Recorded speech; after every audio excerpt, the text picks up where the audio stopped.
Cześć, witajcie. Ja mam na imię Maria i jestem artystką wizualną, a to jest mój kanał, na którym pokazuję zaplecze mojego artystycznego życia, zarówno taką zwykłą codzienność, jak i warsztat. Nie przewidziało Wam się, trzymam telefon w ręce, to takie tymczasowe rozwiązanie. Mam nadzieję, że nie będzie Was to rozpraszać.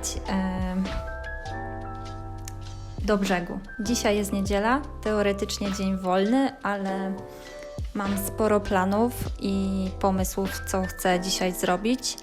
Pomyślałam, że ogarnę...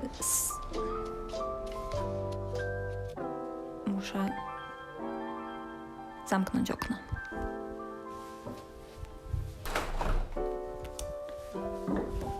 Tak lepiej. Po prostu zacznę sprzątać, ogarniać, reorganizować po to, żeby usprawnić trochę tą pracownię i dostosować ją do moich aktualnych potrzeb. Na ten moment w sumie mam pomysł na zrobienie takiego mini kącika do pracy z ceramiką. No i to będzie wymagało trochę tutaj pracy. Dodatkowo pomyślałam, że podczas nagrywania tego, jak ogarniam sobie tą przestrzeń, mogę Wam też poopowiadać co nieco o sobie, o tym, skąd w ogóle pomysł na ten kanał, jaka jest moja, pokrótce oczywiście, moja taka ścieżka kariery artystycznej i jak to się stało, że jestem w tym miejscu, w którym jestem i jakie mam ogólnie na ten moment rozkminy i jakie sobie cele postawiłam. Myślę, że może to będzie dla Was interesujące. Moją profesjonalną przygodę z działaniami artystycznymi zaczęłam mniej więcej 10 lat temu. Miałam wtedy około 20 lat i zaczynałam studiować grafikę na uniwersytecie. Byłam już po liceum plastycznym i wiedziałam, że nie ma dla mnie innej ścieżki w życiu niż ta artystyczna. Bycie blisko twórczych działań i kreowanie były takim moim paliwem. Bez tego nie czułam się sobą i w tamtym czasie bardzo mocno utożsamiałam się z tym, co robiłam. Dosyć szybko zaczęłam dostawać pierwsze zlecenia i współpracować z klientami, głównie w dziedzinie ilustracji. I tak wiele lat tworzyłam do gazet, brałam udział w wszelakich jakichś kampaniach komercyjnych, rysowałam dla klientów indywidualnych, spełniając ich zachcianki, ale przede wszystkim zawsze rysowałam swoje własne rysunki.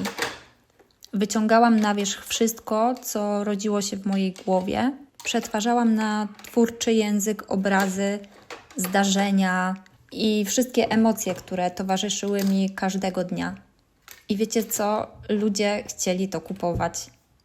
Byłam tym szczęśliwcem, który mógł zarabiać także na robieniu tego, co kocha, po wielu latach takiej pracy.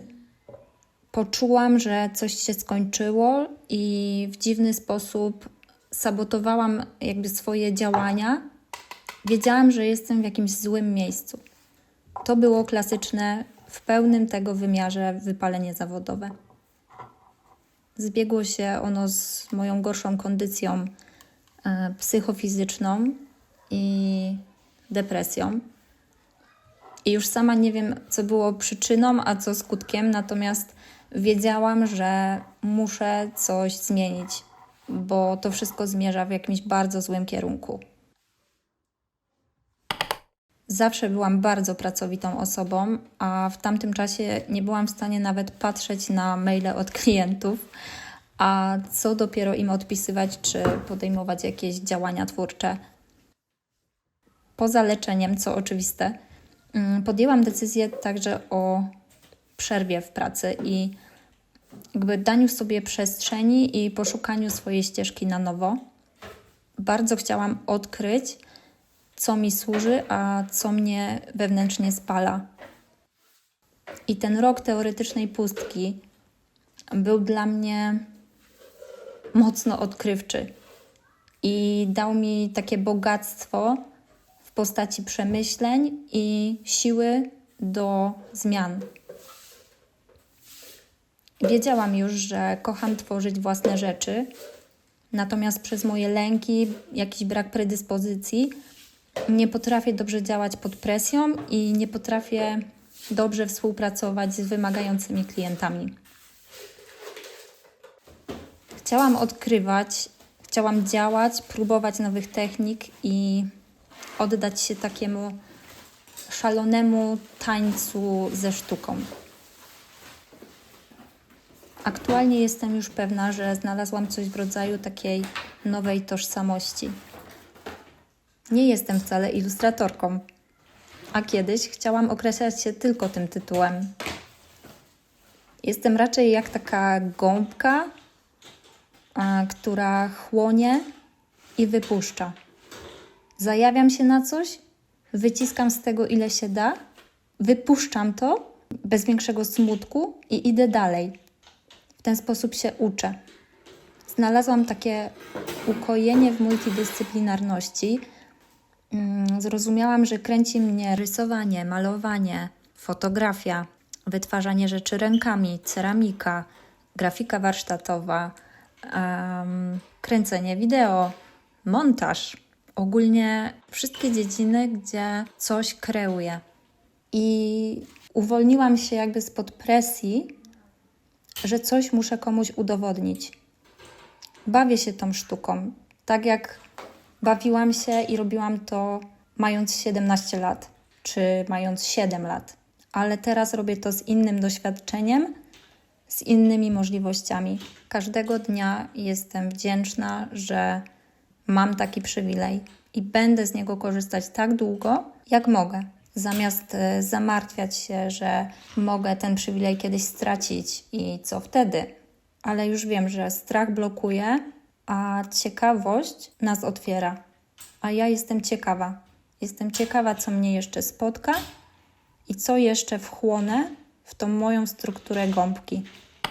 Kupiłam sobie taki śmieszny mały wózeczek w kolorze odpowiadającym tej miedzianej rurce, którą tutaj mam. I powiem Wam, że jestem naprawdę mile zaskoczona. Jest to taka dosyć stabilna konstrukcja.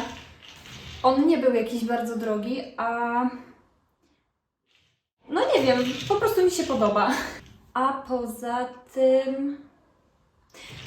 tym nie potrzebowałam żadnych narzędzi, żeby go złożyć, co jest w ogóle dziwne, bo byłam przygotowana na to, że będę coś musiała skręcić, a wszystkie te koszyczki wsadza się po prostu od góry.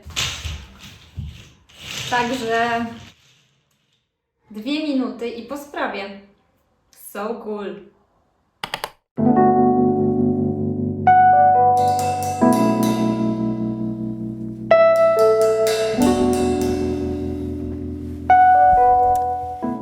Jest poniedziałek i mam w planach pojechać do sklepu budowlanego.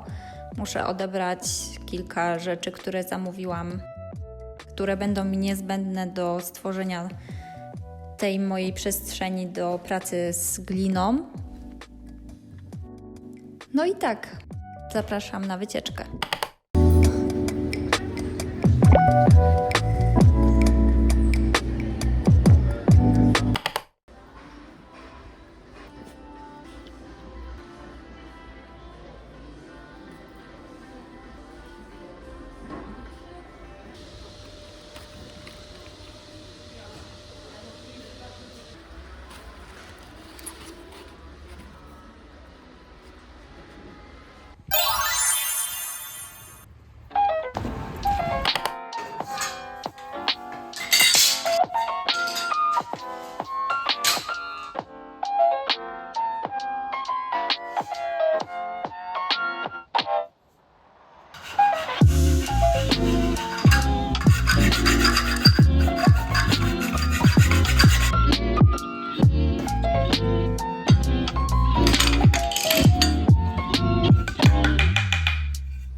Tuby!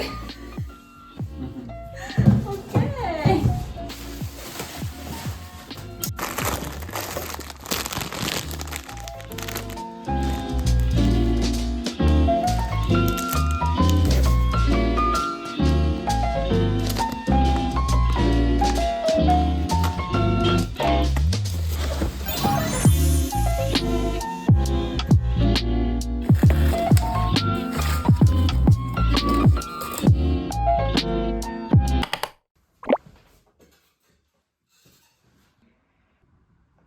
Jest środa, a wczoraj miałam jakiś turbo zryw.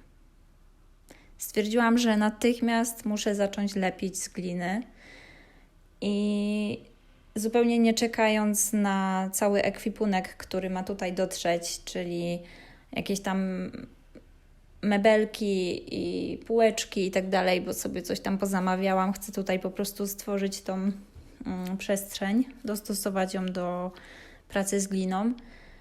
Stwierdziłam, że dobra, już trudno, nie ma tego, nie będę czekać i po prostu stworzyłam sobie taki prowizoryczny mebel z deski i pudełek.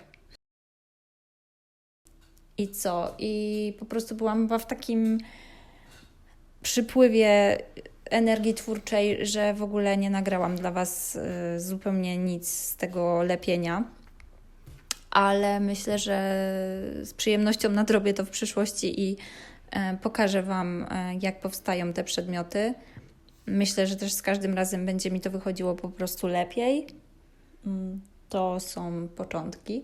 Myślę, że na dzisiaj to wszystko. Po prostu w przyszłym tygodniu, w następnym odcinku pokażę Wam, jak sobie tutaj dostosowuję tą przestrzeń do pracy z gliną. Dziękuję Wam, że po raz kolejny byliście ze mną i jeśli dobrnęliście do tego momentu, to jesteście wspaniali i jest mi bardzo ciepło w serduszku. Dziękuję. Widzimy się za tydzień i mam nadzieję, że pokażę Wam wtedy już ten cały proces urządzania tej pracowni, bo jak widać nie wyszło w tym odcinku. Trzymajcie się. Pa!